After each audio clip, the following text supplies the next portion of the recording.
The EB-5 immigrant program is one of the most attractive programs in the world. To obtain an EB-5 visa, one must make a minimum investment directly or indirectly in the new commercial enterprise. Therefore, it is important for the investors to understand the right project, and also the investors understand all the processes. Hey viewers, this is Dheer Ved from Zumit Capital and welcome back to the series on EB-5. So in today's video, we'll discuss how to evaluate an EB-5 project. So there are four main areas to reckon: regional center, developer, EB-5 projects and capital structure. Now let's look at each one of them one by one in detail. First comes the regional center. Regional center must be approved and licensed by the USCIS. Selecting the right EB-5 investment is the most important decision an investor will make. A well-run EB-5 funding program will have good policies and procedures, investors protection, and well-experienced management. It will also provide the investors a transparency about their investment.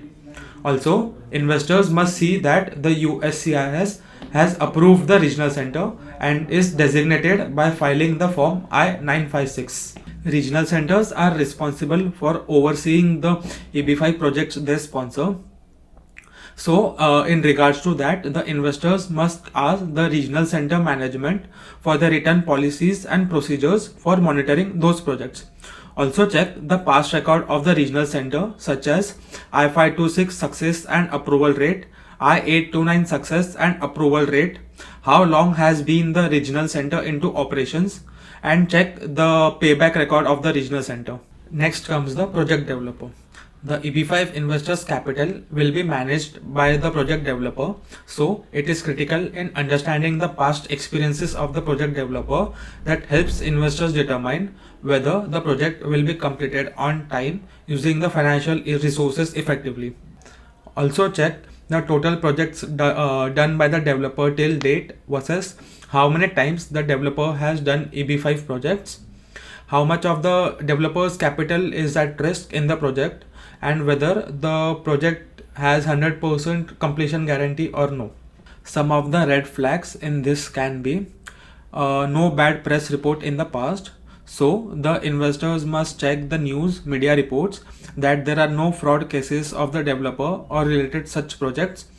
And the next can be if the developer and the regional center is one, so there can be lack of oversight or conflicts of interest. Next comes the EB-5 project. The first important thing to check is if the project is in a targeted employment area. Targeted employment area is an area that has experienced an unemployment rate of at least 150% of the US national average. If the project is in a targeted employment area, the investment will be reduced from $1.05 million to $800,000. So the TEA structure is a part of the process. There are many ways to prove that the project is in a targeted employment area, but the important things to consider are data, maps, census, and the TEA approval letter. Next is to check the size of the project. By size, I mean how big or small the project size is. Both the big or the small size project possess some risk, such as what if the jobs are not created, or is the capital refunded if I-526 petition is denied, or what if they didn't get the loan from the senior bank. So the investors might go for the moderate size projects. Next is to check the project construction and timeline. A successful EB-5 project will be built and completed without the full EB-5 funding. So it is important for the investors to understand the financial process and the project progress. The next is to check the job creation methods and job buffers. USCI accepts various economic models as a reasonable methodologies to calculate the job creation of a project within a designated regional center. Economic models are much simpler way to calculate and report the job creation, especially for large construction projects with thousands of jobs. Some examples of USCI approved economic models are RIMS2, which stands for Regional Input Output Modeling System, and IMPLAN, which stands for Impact Analysis for Planning. Now let's understand what is job buffer. So job buffer is the excess amount of jobs which is created in the project. So let's take an example. Let's say there are 75 EB-5 investors, and according to the requirement, each EB-5 investor is required to create 10 jobs. So according to the 75 EB-5 investors, the total number of jobs that must be created for an investor to get a green card is 750. But according to the economic report, the total jobs created are 1000. In this situation, the project is creating 250 more jobs than what is actually needed, with a job buffer of 33%. The next is to check the completion guarantee. A completion guarantee is a promise by the developer of on-the-time completion of the project. A completion guarantee is backed by a third-party guarantor. By requiring a completion guarantee, Regional Center adds assurance that the project will be finished on time and all the values will be repaid. That is, the investor will receive the capital back and the job creation which is required by the EB-5 investor will be met. Next is to check inter-creditor agreement. An inter-creditor agreement is an agreement by the Regional Center and the senior lender of the project. Now, why is it important for the EB-5 investors? First, it's an evidence that the bank has legally acknowledged the regional center as a qualified lender of the project, which will fulfill the responsibilities as a mezzanine lender. And second, it provides a regional center a legal recourse in the case of a default. This is for the security of the EB-5 investors. Next comes the capital structure. The first important thing to check is the capital structure of the project. Understanding the project's capital structure is one of the most important parts of the due diligence for the EB-5 investor. Capital structure of the project is the total capital invested, including all forms of debt and equity. Each investor has a legal rights to certain assets and income and repayment of capital in case of default or bankruptcy. Some of the red flags to watch out for are: first, too much of EB-5 capital. Typically, the projects which cannot get a traditional bank lending with a reasonable loan to value rate because they are too risky might have a higher percentage of EB-5 capital.